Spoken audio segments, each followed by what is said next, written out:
Hey everybody, and welcome back to our ataxia series webinars.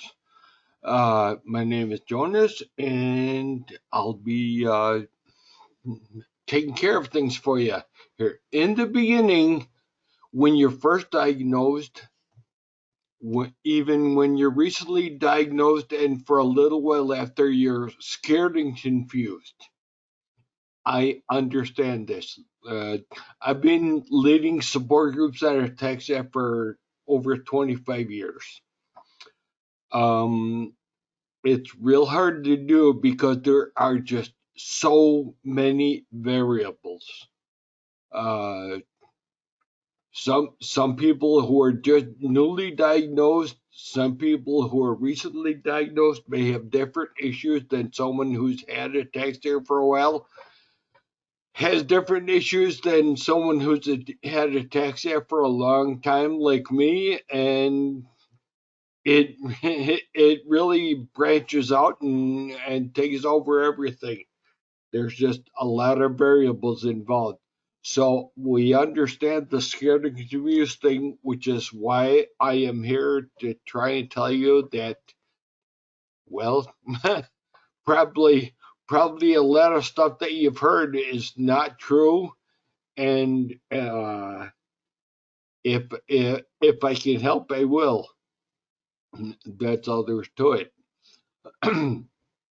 One thing that the newly diagnosed people are concerned with is testing their kids.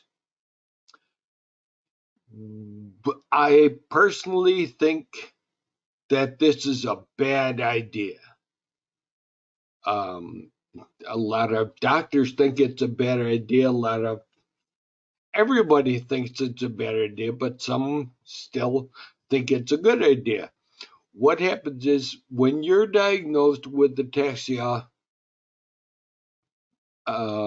there's a lot of stuff going on, and it probably can't be handled by a kid. Um, there are so many variables that what applies to me may not apply to somebody else, may not apply to the kid that's being diagnosed. Anyway, you wind up, what happens is you wind up looking for stuff that isn't really there. Even what, no matter what age they are, um, if they fall or if there's a trip or something, right away you're going to be concerned that it's ataxia.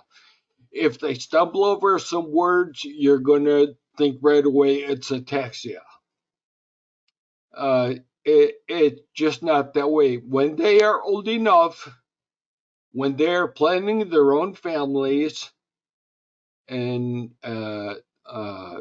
stuff like that, you are then they are able to get tested themselves. It's really not up to you to test them. You don't need to know right now, and they don't need to know, especially if they have no symptoms whatsoever. And it's really best to just leave it alone. When the kid has ataxia, it will become evident to someone else in the family, and that's when you uh, do the testing. Until then, it's really not a good idea. You're just going to, like I say, look for stuff that isn't there. It's putting a lot of pressure on the kid. There's just too many unknowns. So, my advice is let your kid test themselves when they get older, when they are of age. Let them do it themselves if they so desire. It's really not up to you. Okay. What I do want to say is ataxians are a different species. Yes, we we are people just like everybody else, but we have to deal with a condition that is unimaginable to most. When when those people um, see us doing things, um, they're amazed at how we've been able to overcome something, how we've been able to work our way around something, because that's what we do. That's what we have to do. Um, it's a difficult life, but once again, it is not impossible. Um, your Once again, your attitude is everything, as I was telling you in the last one. Attitude is everything. Don't be a Debbie Downer. Now, for those of you who are old enough to remember the skits from Saturday Night Live, one of the characters on there was Debbie Downer, and she um, always had an answer for everything, a very negative answer, just because she is Debbie Downer. Uh, don't be a Debbie Downer. Keep your attitude positive and learn. Learn, learn, learn. And again, I'm going to stress you are not sick, you have a broken part. You are rare, but not unique.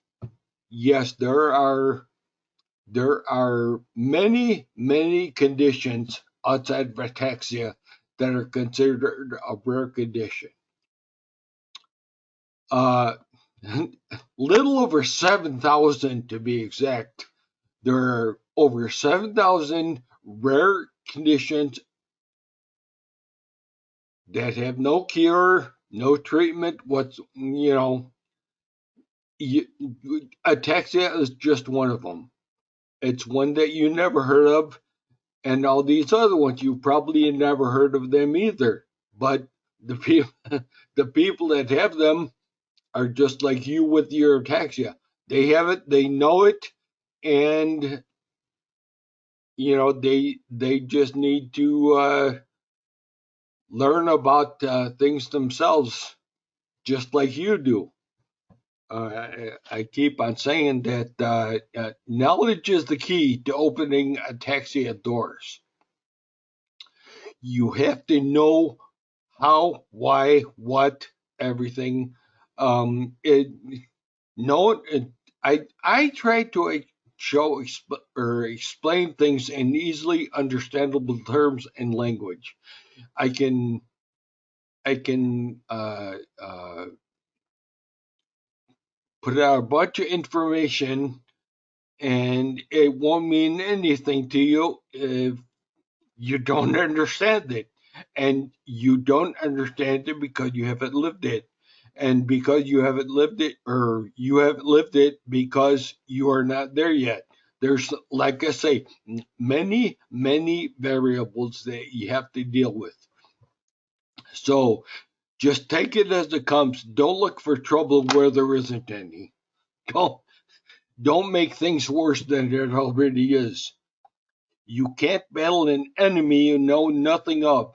If you watch any sports, uh, uh, baseball teams, football teams, whatever, they all watch tapes of the opponent that they're facing.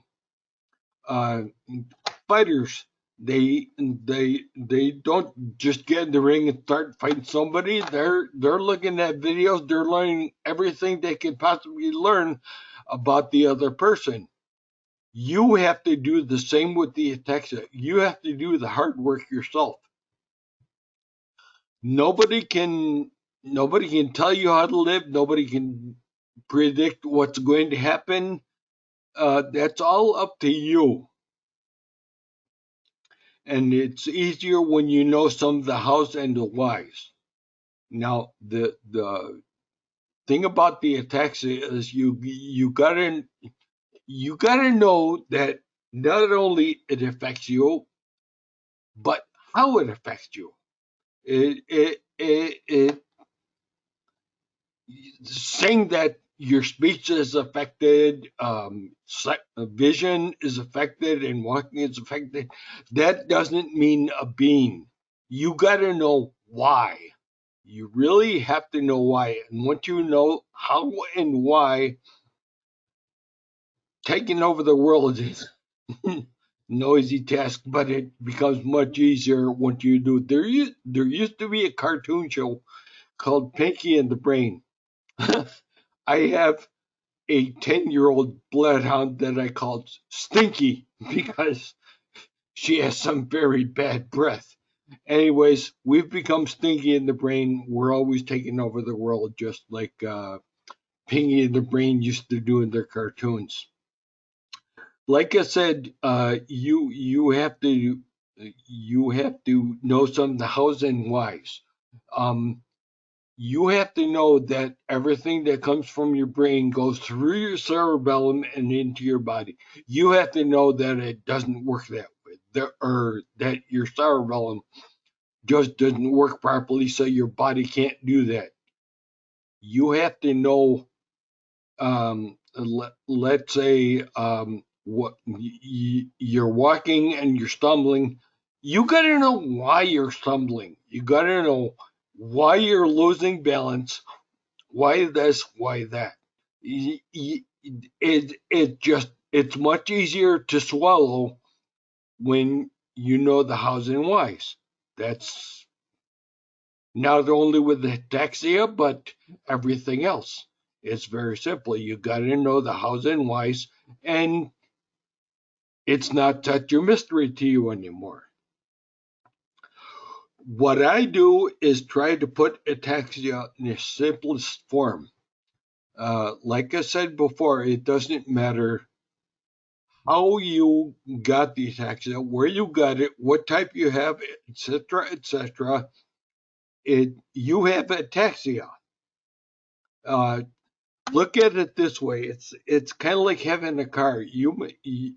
A car will get you from point A to point B, but you might have a Kia Sportage, you might have a Chevy Impala, you might have a Chrysler minivan, and you might have a Mercedes. You know, they're all cars. They all have a steering wheel. They all have four tires, four wheels. They all have an engine. They all get you from point A to B, but they are totally, totally different. They are the same, but they are different, if that makes sense. Just uh, try to understand that there is a difference between the ataxias, just like there is a difference between cars, just like there is a difference between your houses, and so on and so forth. Um, picture ataxia itself is it can be like like the circuit breaker in your house. Um, you get up and all of a sudden the heat doesn't work, and you're wondering why. And there's nothing wrong with the furnace. There's nothing wrong with the heater vents. There's nothing wrong with the fans. There's nothing wrong with anything. It's just your house is not heating up. Why is that?